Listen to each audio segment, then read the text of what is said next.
diving instructor was leading two students to explore an underwater cave. However, during the descent, the instructor abandoned the students and swam alone toward the deeper part of the cave. As their remaining gas ran dangerously low, and the water became increasingly murky, the two students grew more and more terrified. They had not laid a guideline, and in order to survive, they could only feel their way forward, in the direction they believed the exit to be.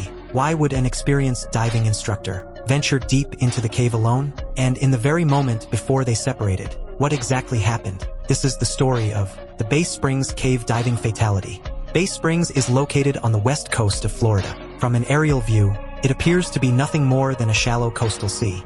But beneath this seemingly calm seabed lay a mysterious underwater cave system. The cave reaches a maximum known depth of around 91 meters. The chamber on the left has a relatively simple structure, but the one on the right is the complete opposite. Not only are its passages extremely complex, but the cave is also covered with silt as fine as flour. A single careless movement can instantly reduce visibility throughout the entire chamber. On September 30th, 2007, 3 divers arrived at Bay Springs. Among them was 40-year-old James, the instructor, while 37-year-old Arnold and 26-year-old Donald were his students. To help his students obtain their advanced open water certification, James planned to conduct a dive training session there. That afternoon, the 3 followed their plan and trained in the diving area. The surroundings were familiar training waters, and everything seemed completely safe. Because the divers carried only a limited gas supply, the training session was expected to last around 2 hours. About halfway through the dive, James casually swam near the entrance of Bay Springs Cave. He had entered the cave once before, and it was that previous exploration that made him believe the cave was nothing special. Looking at the pitch-black opening below, a thought suddenly crossed his mind. He wanted to enter the cave once again and see what lay deeper inside. James then gave a hand signal to the 2 students, telling them to follow him. As Arnold and Donald stared into the dark entrance, a sense of unease rose within them, but at the same time, they were curious about what was inside the cave. With an instructor leading the way, they assumed nothing could go wrong, so the 2 followed him inside. None of the 3 realized that more than half of their gas supply had already been consumed. The rule of thirds is one of the most basic safety principles in diving, yet at that moment,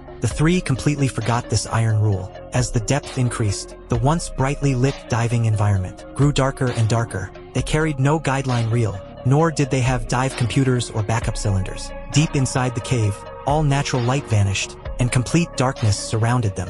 In such an environment, the 2 students began breathing more rapidly, and panic slowly started to build. They had never experienced conditions like this before, and no one had ever taught them how to handle them. In the darkness, their only source of guidance was the beam of light above James's head. All they could do was follow behind him. Before long, the 3 reached a restriction point, a narrow passage that could only be crossed sideways. After squeezing through the gap, they discovered that the passage ahead was even tighter than they had imagined. Worse still, as James swam ahead, he stirred up the fine silt covering the cave floor, causing the water to become cloudy. Visibility rapidly deteriorated. James turned back to look at the 2 students. He then made a hand signal, telling them to wait where they were, before swimming alone toward the deeper part of the cave. As they watched James's light slowly disappear into the darkness, Arnold and Donald froze in place. Fear spread through their bodies, and their minds went blank. Their instructor had simply left them behind. They had no idea what to do next, and they were too afraid to move,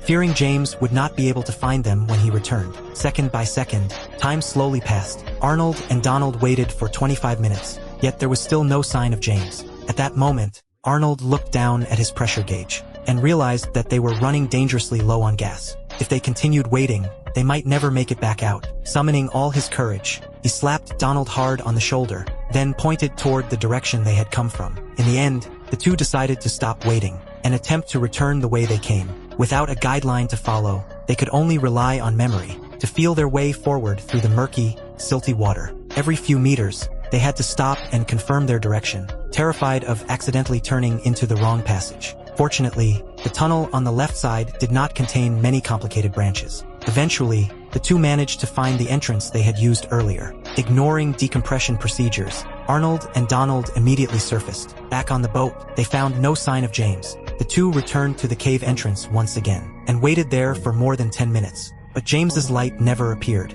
Realizing the situation had become critical, they immediately went ashore and called for rescue.